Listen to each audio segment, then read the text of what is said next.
ये unforgettable love of my का chapter 7 है, जहाँ पर सैनफेफे सुबह उठती है और उठते ही लू को कहती है वो गधा। उसके बाद बाथरूम में जाकर नहाने लगती है और सोच रही है उसकी गंध मेरे पूरे शरीर में है, मतलब लू की। ये काफी घिनौना है, धत तेरी, उसने मुझे एक लव बाइट भी दिया। उसके बाद वो पूरी पानी में डूब जाती है और सोच रही है मुझे घिन आ रही है। अब वो नहाकर कपड़े पहन लेती है और सोच रही है आखिरकार उसकी बदबू मेरे शरीर से चली गई, मैं बस यहाँ पर बैठी हूँ और कुछ भी नहीं कर सकती। उसके बाद खुद से ही कहती है उसने कहा था कि वो सच्चाई पता चलने के बाद मुझे जाने देगा, लेकिन ये झूठ है, मुझे खुद ही यहाँ से भागने का रास्ता ढूंढना होगा।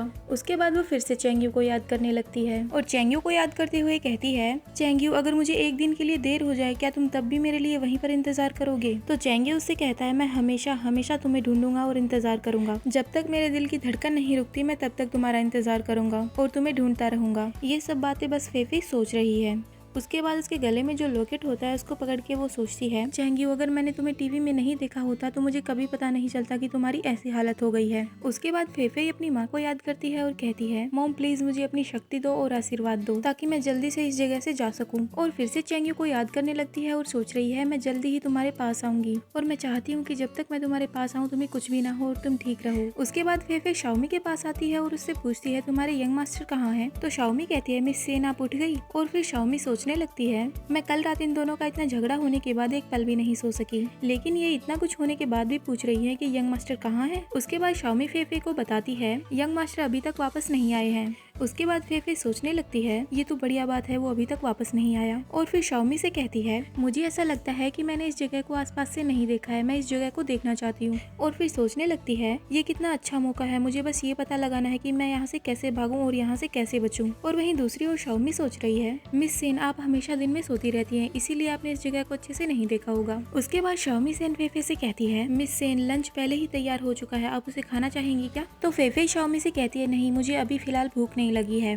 उसके बाद फेफे एक एप्पल उठाती है, उसे खाते हुए बाहर जाने लगती है और तभी एक बॉडीगार्ड उसे रोक देता है और कहता है मिस सेन आपको बाहर जाने की परमिशन नहीं है। तो फेफे कहती है ये काफी मीठा है। और फिर उन बॉडीगार्ड से कहती है ये काफी मीठा है, क्या आप लोग इसे खाना नहीं चाहेंगे? और फिर ये भी कहती है ठीक है अगर आप लोगों को ये नहीं खाना है तो ठीक है ना, लेकिन मुझे तो बाहर घूमने जाने दो, मैं इतने दिन से घर के अंदर हूँ, मैं काफी बोर हो गई हूँ। तो बॉडीगार्ड फेफे से कहता है मिस सेन प्लीज आप अपने कमरे में ही रहें, हमें यंग मास्टर ने ऑर्डर दिया है कि आपको बाहर जाने के लिए अलाउ नहीं है। उसके बाद फेफे उन बॉडीगार्ड से कहती है क्या आप लोगों को इस बात का डर है कि मैं कहीं भाग जाऊंगी? तुम लोग बाहर तो देखो, वहाँ बस समंदर ही समंदर है, मैं यहाँ से बोट या किसी हेलीकॉप्टर के बिना नहीं जा सकती। और फिर सैनफेफे उनसे ये भी कहती है और अगर मैं तैरकर भागने की कोशिश करती हूँ तो इसका मतलब मैं बस अपनी मौत चाहती हूँ, इतनी दूर तैरकर थोड़ी ना जाऊंगी, क्या आप लोगों को ऐसा नहीं लगता? तो क्या आप मुझे बाहर जाने दे सकते हैं? तो बॉडीगार्ड कहता है नहीं आपको अलाउ नहीं है। उसके बाद सैनफेफे उन दोनों से कहती है तुम दोनों बहुत ज्यादा मूर्ख हो और उन पर चिल्लाने लगती है और कहती है अगर तुम लोग मेरे भाग जाने से डरते हो तो तुम लोग भी मेरे साथ चल सकते हो, मैं उड़कर नहीं जा सकती समझे, तो अब मेरे रास्ते से हट जाओ। लेकिन बॉडीगार्ड अपना सर हिलाते हुए मना कर देता है। तो सैनफेफे कहती है आप हाँ या ना कह रहे हैं, क्या बोल रहे हो?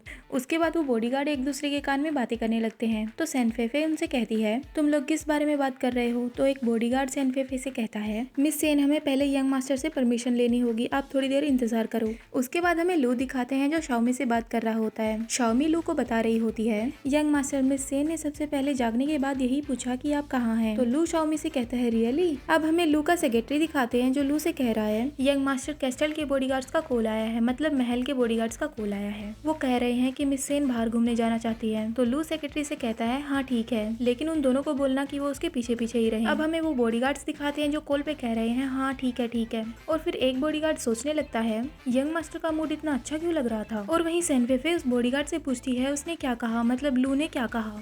तो बॉडीगार्ड बताता है हाँ यंग मास्टर ने अलाउड कर दिया। उसके बाद सैनफेफे खुश होकर कहती है क्या सच में? तो बॉडीगार्ड कहता है हाँ लेकिन हमें आपके साथ ही रहना होगा। तो फेफे सोचने लगती है इस बार उसने इतनी जल्दी हाँ कैसे बोल दिया, क्या वो कुछ करने के बारे में सोच रहा है? वैसे वो क्या सोचता है मुझे इसकी परवाह नहीं, मुझे यहाँ से भागने के बारे में सोचना होगा। और उन बॉडीगार्ड्स के बारे में भी सोचती है तुम लोग भी भाड़ में जाओ। उसके बाद सैनफेफे बाहर आ जाती है और वो समंदर को देखते हुए सोच रही है ये घटिया जगह है कहाँ पर, इस समंदर और इस घर के आसपास एक मछुआरा तक दिखाई नहीं दे रहा। उसके बाद सैनफेफे बॉडीगार्ड से पूछती है अरे यहाँ पर आसपास कोई और क्यों नहीं है? तो बॉडीगार्ड सैनफेफे को बताता है मिस सेन ये मास्टर का खुद का आइसलैंड है, यहाँ पर कोई और नहीं हो सकता। तो फेफे सोचती है क्या खुद का प्राइवेट आइसलैंड? और फिर ये सोचती है अच्छा तो इसीलिए मुझे इस द्वीप से बाहर निकालने के लिए कोई भी बाहर का आदमी नहीं दिख रहा। और फिर खुद से ही कहती है अब मैं क्या करूँ, काश मैं उड़ पाती। उसके बाद सैन फेफे घर के अंदर वापस आ जाती है और अपने रूम में बैठकर सोच रही है, इस आइसलैंड पर कोई भी नहीं है जो मेरी मदद कर सके, मुझे अब क्या करना चाहिए, कोई भी यहाँ पर नहीं है। उसके बाद सोचती है, हाँ मुझे ये करना चाहिए, मैं इतनी पागल कैसे हो सकती हूँ। और फिर सैन फेफे शाओमी के पास चली जाती है और उससे कहती है, क्या मैं तुम्हारा फोन उधार ले सकती हूँ ताकि मैं कॉल कर सकूँ। तो शाओमी कहती है, मिस सेन जिस दिन आप यहाँ पर आई थी उस दिन दोपहर को यंग मास्टर ने सबको ऑर्डर दे दिया था कि आपका बाहरी दुनिया से कोई भी कांटेक्ट ना होने दे। माफ करना, मैं आपकी इस मामले में कोई हेल्प नहीं कर सकती हूँ। तो फेफे कहती है, ठीक है तो तुम उसे कॉल करो, मैं उससे बात करना चाहती हूँ, मतलब लू से।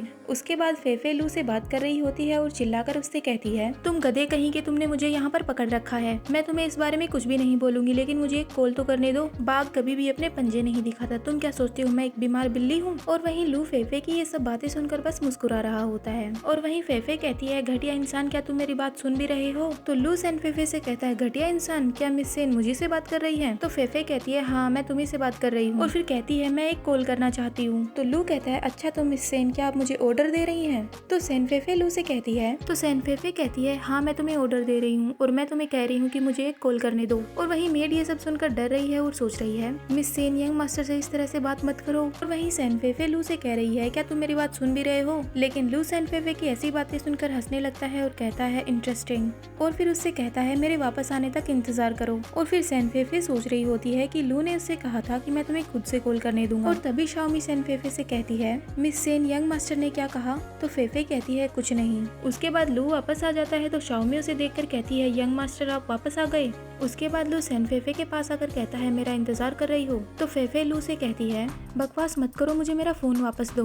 तो लू सैन फेफे से कहता है, क्या तुम्हें ऐसा लगता है कि मैं तुम्हें वापस दे दूंगा। तो सैन फेफे लू से कहती है, मैं जानती हूँ कि तुम क्या सोच रहे हो, चिंता मत करो, मैं ये नहीं चाहती कि मैं उन्हें कॉल करके कहूँ कि वो मेरी मदद करे, मैं बस उन्हें इतना बताना चाहती हूँ कि मैं सेफ हूँ। मैं वादा करती हूँ जब चैंगू को पता चलेगा ना कि मेरे साथ क्या हो रहा है तो वो तुम्हें छोड़ेगा नहीं। अगर तुम इस चीज के लिए भी अलाउ नहीं करते तो मैं गारंटी नहीं लूंगी कि आगे क्या होगा। मतलब वो लू को ये सब बोलकर डरा रही थी।